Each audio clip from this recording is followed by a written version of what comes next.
Olá pessoal, o vídeo de hoje nasce a partir de um questionamento que meu pai me fez. Ele assiste os vídeos que eu posto no YouTube, uns vídeos maiores eu posto por lá. E aí ele perguntou para mim o que é que eu entendia por moral e o que é que eu entendia por ética. E aí eu achei importante trazer essa reflexão para vocês e gravar um vídeo sobre isso. Primeiro porque é um tema que existe muita divergência, então o que eu vou falar aqui é como eu entendo a partir das minhas leituras que eu fiz, mas se você for ler outras pessoas que estudam sobre esse assunto, filósofos, juristas, cada um vai dizer uma coisa diferente da outra. E outra coisa importante para eu gravar esse vídeo também é porque é a segunda vez que meu pai perguntou isso, né? Na primeira eu respondi para ele, e aí ele perguntou de novo. Se ele perguntar pela terceira vez, aí eu já digo, ó, assiste aquele vídeo lá, pai, porque eu já respondi essa pergunta 2 vezes. Mas não, brincadeiras à parte, eu entendo a moral da seguinte forma. Sempre que algumas pessoas se organizam em comunidade, pode ser um grupo maior ou menor de pessoas, sempre que elas se organizam, que elas vivem juntos, que elas convivem, surgem expectativas de como as outras pessoas elas vão se comportar. Então, existe um brocardo em direito que diz assim: onde há sociedade, há direito. Então, é como se não pudesse haver sociedade sem direito, porque é um fenômeno que vai naturalmente acontecendo. Então, naturalmente, quando a gente convive com outras pessoas, a gente espere que as pessoas se comportem de determinada forma. Então, eu espero que a pessoa não vá agredir a outra. Eu espero que uma criança pequena não vá falar muito palavrão. São expectativas que, como a gente fala em direito, são elementos contrafactuais. Ou seja, a gente espera que não haja homicídio na sociedade. Existe uma norma jurídica contra o homicídio, mas ainda assim continua acontecendo homicídio. Isso é que é algo contrafactual. A norma ela é sempre contrafactual. Existe a norma, mas as coisas continuam acontecendo a despeito da norma. E então, a moral, ela, mais ou menos como o direito, onde existe um agrupamento de pessoas, existe moral. Porque é natural que a gente reduza nosso horizonte de expectativa para alguns tipos de conduta. Senão, o ser humano ele não consegue conviver com uma complexidade absurda de qualquer coisa que pode acontecer. Então, a gente sempre espera, a gente cria esquemas mentais de como o mundo vai se comportar. Isso aí vai abranger tanto a natureza, e aí, de uma certa forma, isso vai favorecer o desenvolvimento da ciência, porque a gente vai desenvolvendo a ciência à medida que as nossas expectativas de como vai ser o futuro ela vai se concretizando. A ciência ela vai me dando mais elementos para eu pensar, para ter uma expectativa mais realista. Então é uma coisa que vai caminhando para e passo.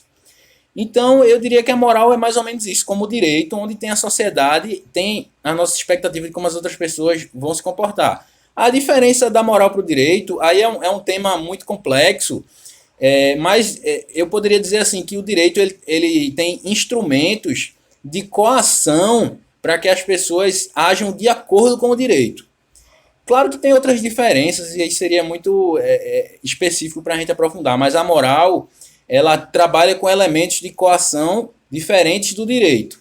Claro que a moral ela tem elementos de coação também, né? Então, se uma pessoa ela não se comporta como a gente está esperando, o grupo de uma certa forma rejeita aquela pessoa, existe um preconceito, tudo isso são elementos de coação, né? Mas o direito ele funciona através do Estado, de uma forma mais organizada. Então a moral seria mais ou menos isso, como as pessoas esperam que as outras se comportem. Já a ética, ela, diferentemente da moral, ela exige um momento de reflexão para que a gente pense como as pessoas se comportam, a gente pense sobre o outro e a gente reflita sobre qual deveria ser a melhor conduta em cada momento da nossa vida.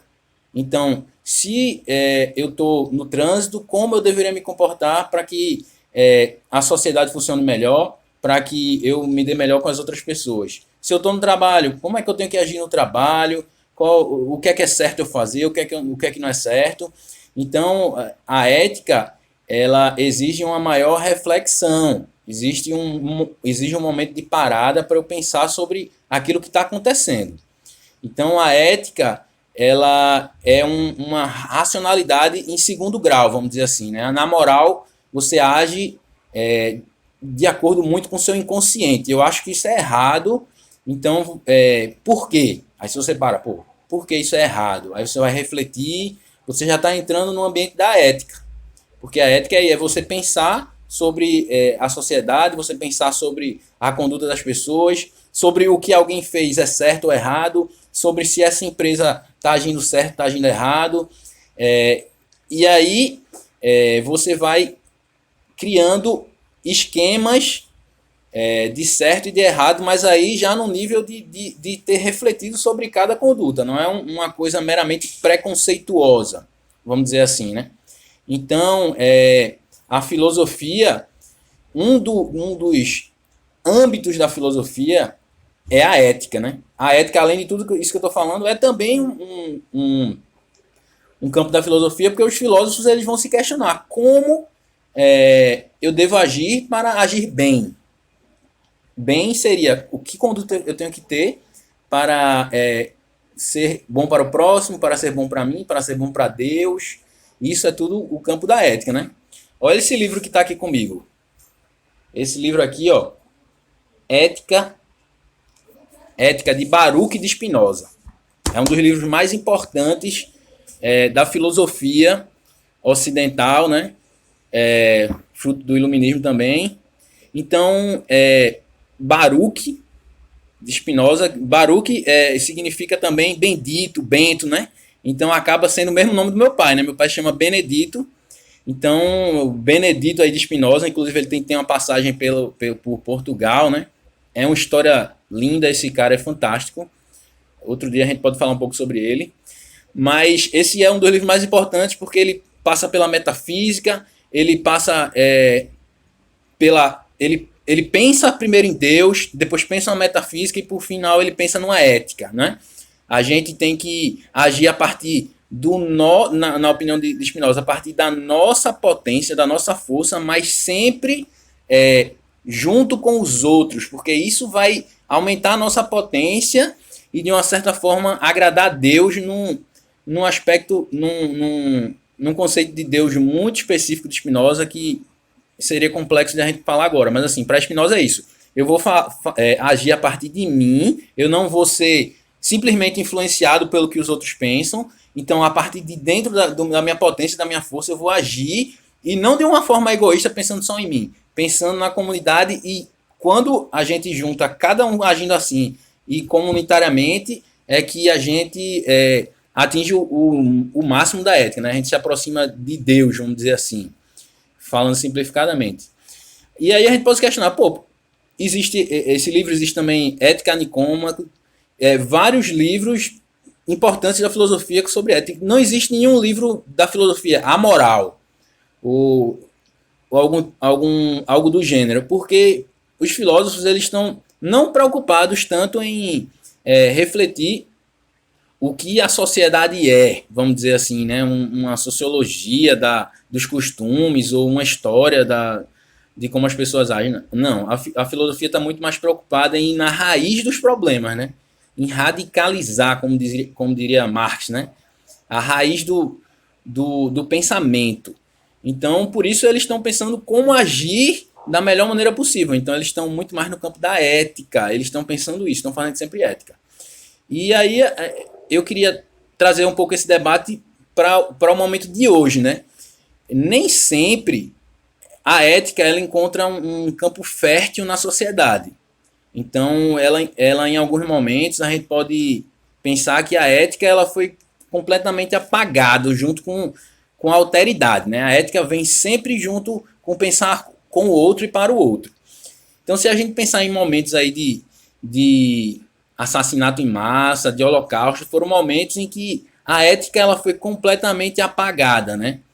Ao mesmo tempo, existia uma moral forte ali de como tinha que ser a família, como tinha que ser o povo, como tinha que ser o nacional, né? Então, eram momentos em que a moral está muito em alta. Claro que se a gente for pensar a ética com racionalizações sobre a conduta, a gente também pode pensar que existe aí uma ética nazista. Então, nesse sentido, também tem ética ali. Mas não num sentido mais amplo de pensar o bem para o outro, de pensar o bem de uma forma mais universal, né? Então, eu queria só, finalmente, dizer que eu acho que a gente vive um momento de supervalorização da moral, vamos dizer assim, né? Com uma extrema-direita falando, por exemplo, de família. Então, quando algum pastor ou quando alguém da bancada ruralista fala que eles querem preservar a família, a gente está falando aqui de ética ou a gente está falando de moral? Veja bem, a família ela tem uma multiplicidade de formas. Essas pessoas mesmo que criticam propostas de inclusão de pessoas LGBT, elas sabem que essas pessoas fazem parte de famílias, sabem que a família ela hoje em dia é plural no Brasil, mas assim eles defendem a família. Será que eles estão refletindo sobre o que é a família ou eles estão simplesmente repetindo uma noção tradicional de família, uma noção tradicional de conduta? Será que eles estão só no campo da moral ou será que eles estão praticando uma ética? Então, essa reflexão que eu queria deixar para vocês. Sempre que vocês derem uma opinião sobre condutas ou que vocês se expressem sobre família ou sobre como as coisas têm que ser,